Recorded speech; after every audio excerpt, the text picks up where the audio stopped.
Bonjour, bon matin, bon matin, bon matin. Coucou, coucou, coucou. Bon matin, bah bonjour, bah bonjour. Bon déjeuner dès ce matin, vendredi, hein. Voilà, vendredi 11. Vendredi 11/11/2022. 2022. Dans un c'est en 2002. Voilà, bonjour, bonsoir. Ça dépend de l'heure à laquelle vous allez suivre ces bons déjeuners de ce matin. Vraiment, bon début, il y a week-end, bon service. Déjà, Babandi Moussala. Et puis, au Bazoko s'est préparé. En tout cas, bonne route. Et puis, pourquoi pas, bonne chance. Au Bazoluka Moussala. Voilà, Bande Konangai, Toye, Nalomba Mukande, Toya, Kana, bon déjeuner de ce matin. Pour nous sa conscience, il y a des biso surtout ba oyo ba sepela ka kokende kubala na libanda ya mboka neti par exemple oza awa osepeli okende kubala na Congo eza mabete l'amour y a pas de frontières mais boye bande nini ya ko traiter bande kona bino oyo ba utaka libanda intégration na bango ndenge nini ekoki kozala na kati ya poto alors bande kona ngai bola ike vidéo bon partager en gros vraiment massivement parce que eza lisolo moko ekope sa leçon surtout na bana na biso oto boti na kati ya poto bana na biso oto memi bango baye awa na kati ya poto vraiment ekope sa biso leçon ya makasi. Voilà, tous en place to vanda tous la pena moi montre pembeni et ça qui tourne makasi pour envoyer ba R plus moins 15 minutes. Voilà, yenge na bandeko na biso ya MPV ya Longo na église ya Kinkukusa boboto bondeko na ba oya église ya catholique ba shalom na ba homme de Dieu ba chantre de l'Éternel matondo na ba kimbangiste vraiment toute tendance confondue bandeko nanga bambote ebele et ko sala bien makasi nazo sepela place na vandi nazo ka mupepe ya libanda na fungoli ba fenêtre nyonso ya ndako mopepe vindezo kota de par-ci par-là et ça la rappelle bien pepa malamu tout ça la kango souvent et ça la malamu pona santé na biso et puis ba mipepo e kangamangi na kati ya ndako ebima. Voilà bande konanga likam na elbino lelo et l'équipe précisément en France lisolo na ezandenge ni tozala ndeko na biso ndeko mama asi akoli topesi courage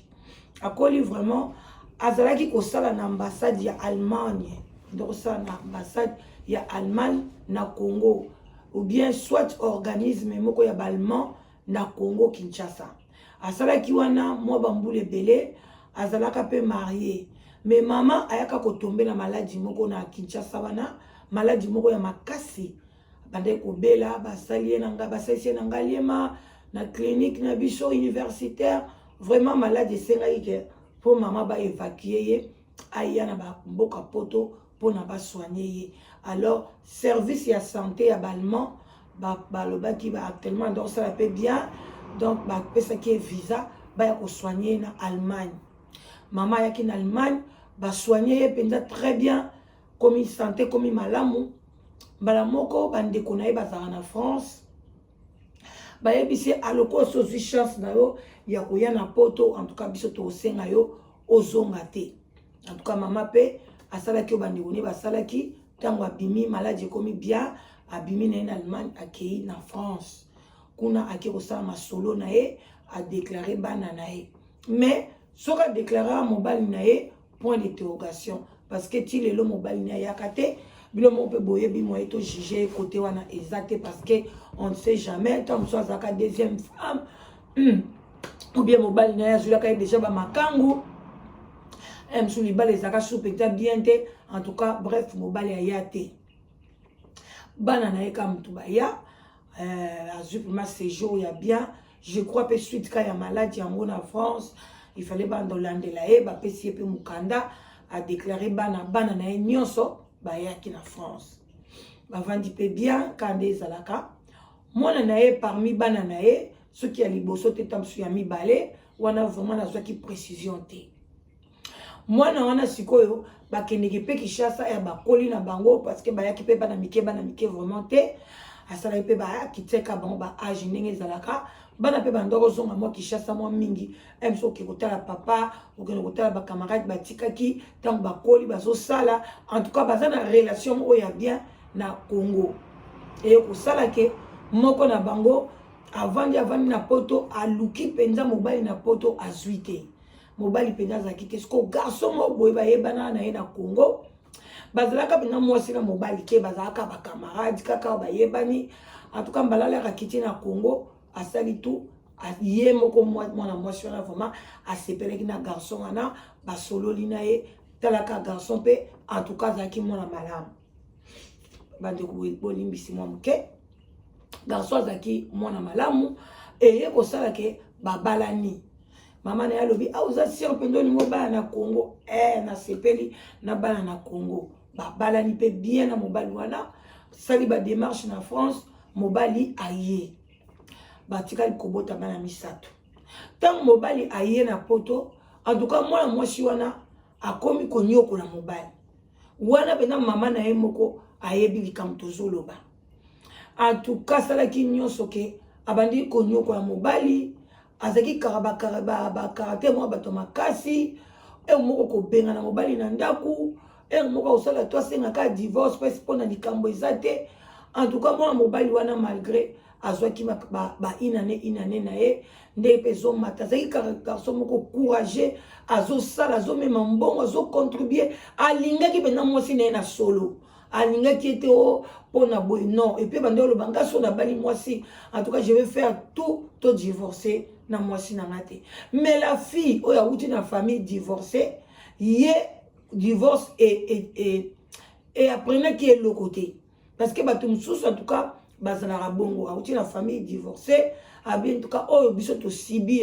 en tout cas kokendeke bava et vient pas papa et pas maman bamama koswa na ngai na kosala tuna boko na bana na nga ti mokolo nzambe akobenga ngai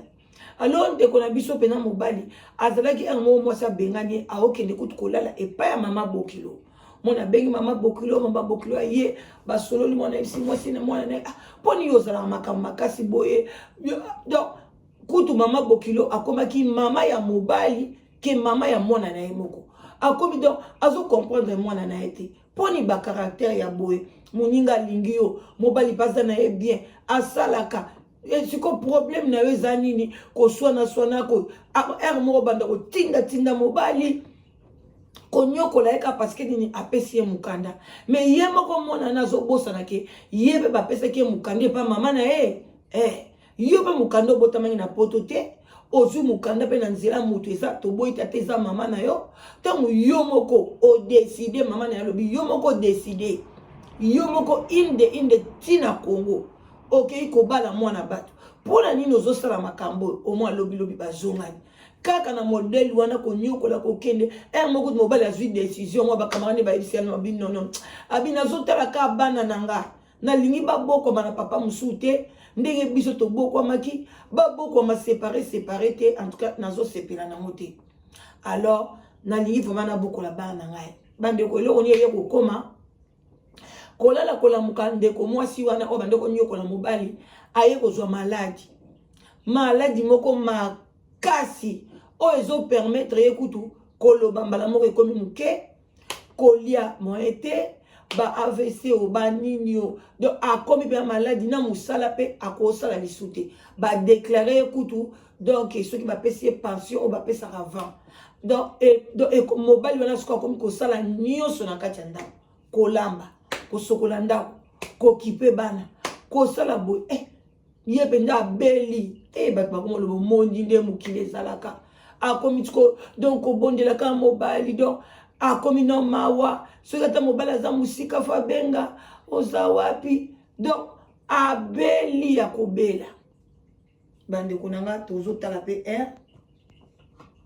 voilà abeli bandeko na nga mpasi na mawa ekomi donc moko kutu azomisubela azoyeba te vesi ekomi na problème biloko nyonso na nzoto ekomi kobeba mais mutu abande kaka koede ye mobali na ye wana ni mama na ye abande koya souvent te bandeko na ye babala mpe bamosusu bape baza na bavi na bango mais mutu asungaki kaka mutu abande konyokola mais to tino entre parenthèses boni kutu mibali oyoyo onyokoli ete o lengelaka ye ovandaka na ye bien mais obeli akimi yo bakongole basalaka yango ebele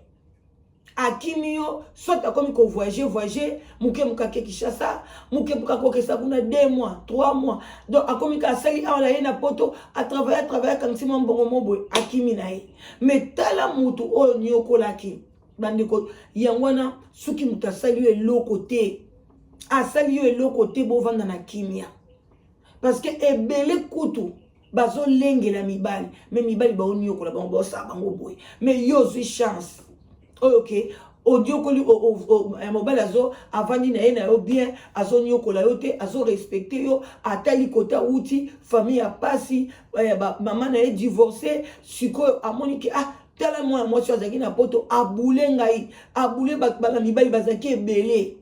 mais obule ke parce que o mane ko moni ke na quartier yé mtazaka calme yé mtazaka kitoko yé mtazaki na boboto olulie yo moko mobali o étudier banda bo mwana o moni ke opena za mwana mobali malamu tenenga sungaka mama na ye tenenga sala mais ko yo ko serrer même aider ba famille na ezaki matata bande kunanga il faut tina mbongo na ko bombana metango beli mwasa beli donc mobali siko komi na ye azo soigner mwasi bande kunanga kolala kolamuka ndeko mwana mwasi wana aye kokufa atiki ndeko mobali na bana misato lokasi bayebisa ki en tout cas maladie ozobela ekokobika te et puis lelo bien lobi kuna okokotika biso ndeko mwasi wana aloba na mobali na ye ngai soki na kufi fo bakundanga ka na Congo bakundanga na poto te mwana mwasi wana aboya na ye alobi na lingiso na kufi na bokundanga yi na Congo na poto te bon tant pa ye kokufa mo ba respecter ba parole na ye bakei mobali azwi corps kaka ye mobali mama na ye bakenda te bandeko na ye ata moko te ya mwasi oya mobali ba accompagner corps non kaka mobali wana mutu accompagner corps ya mwana mwasi wana ti na Congo et puis bake bakundi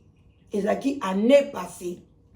bakuni ndeko mwasi na Congo ba famille ya mama baza kuna famille ya papa na ye pazali baleli mwana bakundi kuna mobali pa ekozonga tikaki bana epai ya koko abango mama mwasi père de temps à autre bana mpe bakenda kuna bandeko tokomi na biso kokoma na suka eye kosala ke ndeko na biso ya mwasi e paso ndeko mobali leka tikali na bana inane elingi ekokaki ande oyo alobi non fo nazonga na Congo nakende kosala tombi ya mwasi na ngai bandeko tala mobali atikali pe kozwa isu mwasi musuda nsima te azalaka kobokola ka bana moso pa lembi akikotika pa koko na bango azupe mwa mopepe na ndako ye moko mais atikali kobala te bandeko nanga bandeko bolanda ndeko mobali ake na Congo bonne santé maladie te eloko te problème te atiki bana kei asali pe tombe ya ndeko mwasi abongisi basali nyonso réception tout jour akozonga pe koki dans 2 jours azonga na ye bandeko nanga ndeko mobali alala na hôtel apika crise donc sans kutu ba memeta na hôpital tant kaka piqué crise na hôtel heureusement batu bazaki wana akwei kozwaka bazozwa ye batie na taxi bakenda ye na hôpital akufi atiki bana ya mike ya liboso ta musaza na ba 12 ans kaka 12 ans 13 ans bakufi bandeko nanga bota la situation boye eloko nini ebomi ndeko na biso bandeko est-ce que souci leka komaki na Congo komona cimetière ya mwasi na ye soki bakundaki mwana mwasi wana awa est-ce que makambo elingaki ekomi kaka est-ce que mais liwa nzambe na permetaka yango mais tala parcours ya ndeko mobali asepeli kutu na poto te ntango alingi kutu asepela moto abanda onyokola ye mpe ya son âme